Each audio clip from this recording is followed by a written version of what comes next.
Pernah mikir nggak, sepintar apa sih sebenarnya sebuah AI itu?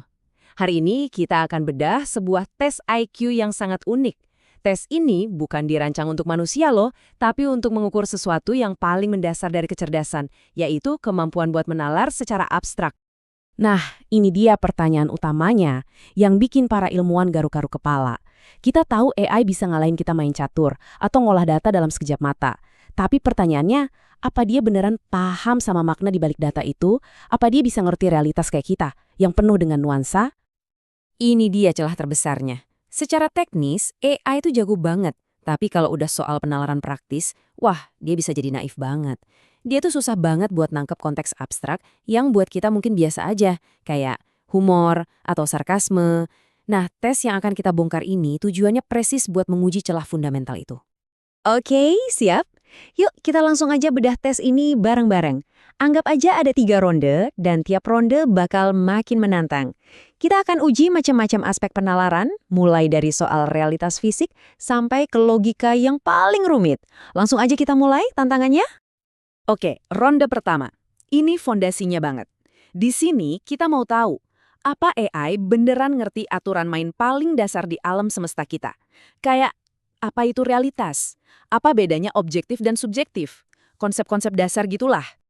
Kita mulai dari pertanyaan nomor 9. Sekilas ini kedengarannya kayak soal geometri pas sekolah ya. Tapi, hati-hati, ini pertanyaan jebakan. Jawabannya itu bukan soal teori di atas kertas, tapi soal pemahaman dunia nyata. Coba, menurut kalian gimana? Dan jawabannya adalah salah. Loh, kok bisa? Gini, tes ini menuntut pemikiran yang realistis. Di dunia nyata, emang kita bisa narik garis lurus nembus gunung? Nggak bisa kan? Jarak terpendek ya harus ngikutin medannya, yang bisa jadi malah berkelok atau melengkung. Nah, disinilah kelemahan AI sering terlihat.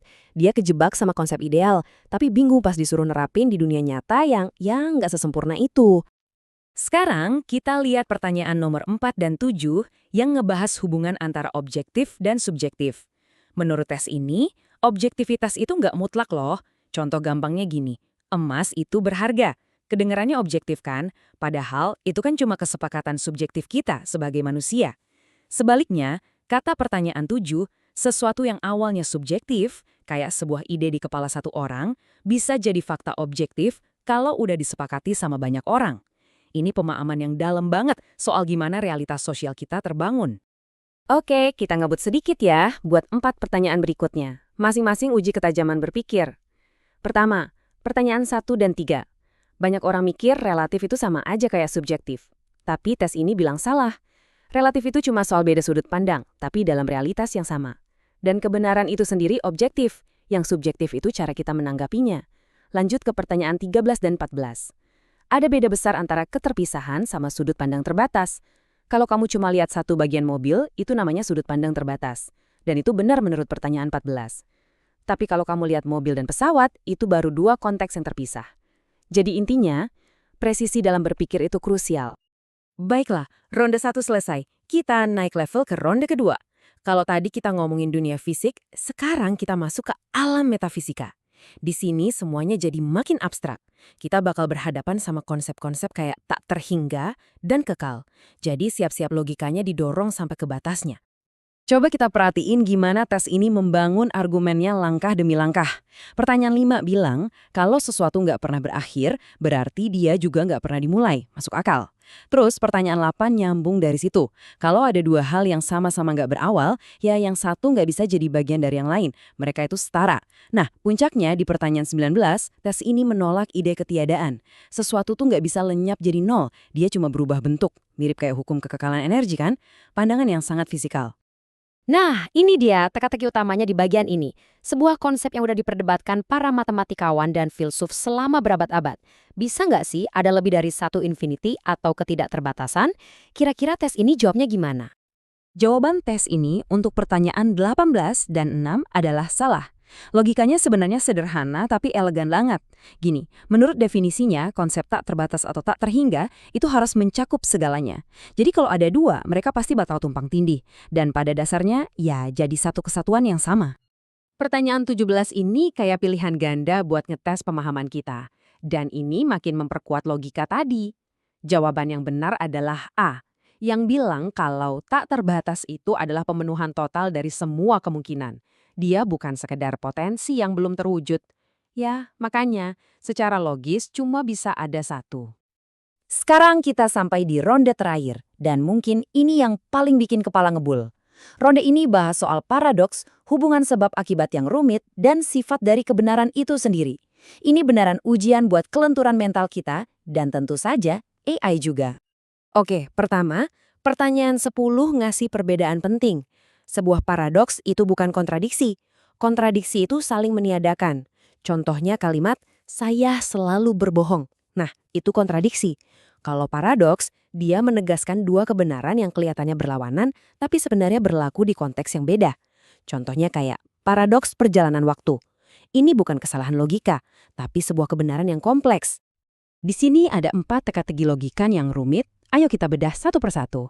Pertanyaan 12 bilang, kebebasan sejati itu bukan soal punya 1000 pilihan, tapi punya pemahaman buat milih satu yang terbaik. Lanjut, pertanyaan 12. Kalau A menyebabkan B dan B menyebabkan A, itu bukan berarti mereka mandiri. Justru itu tandanya ada penyebab dari luar yang mempengaruhi keduanya. Terus, pertanyaan 15, kalau sesuatu pernah terjadi, walau cuma sekali, maka hal itu nggak akan pernah bisa disebut mustahil. Logis kan?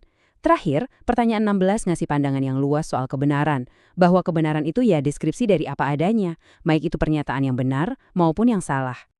Kita sampai di pertanyaan terakhir dari tes ini, pertanyaan 11. Dan ini bukan lagi soal logika murni, tapi udah masuk ke ranah etika dan filsafat. Pertanyaannya berat. Apa definisi keadilan yang paling mendasar dan absolut? Apa ini soal keseimbangan atau sesuatu yang lain? Dan jawaban dari tes ini adalah B. Dari sudut pandang absolutis ini, keadilan itu bukan tentang keseimbangan atau proporsi, kayak timbangan gitu, melainkan soal ketepatan dalam menentukan prioritas. Melakukan hal yang benar pada waktu yang tepat untuk alasan yang benar. Ini definisi yang menuntut banget ya, jauh lebih dari sekedar adil dan seimbang. Jadi, setelah kita ngelewatin semua tantangan ini, apa kesimpulannya? Apa sih yang diungkapkan tes super sulit ini soal perbedaan mendasar antara cara kita berpikir dan cara AI berpikir saat ini? Pada akhirnya, tes ini tuh bukan ngukur kecepatan prosesor atau kapasitas memori. Yang diukur itu pemahaman, kemampuan buat melihat melampaui yang literal, memahami konteks yang tak terucap, berhadapan dengan paradoks, dan berpikir secara filosofis. Dan untuk saat ini, inilah keajaiban yang masih membedakan penalaran manusia. Dan saya mau tinggalin kalian dengan satu pertanyaan ini. Coba bayangkan, sebuah mesin yang nggak cuma bisa menghitung, tapi juga bisa menalar soal realitas, kebenaran, dan keadilan sedalam ini. Kalau AI akhirnya bisa lulus tes ini, kira-kira apa artinya itu buat kita semua? Terima kasih sudah menyimak.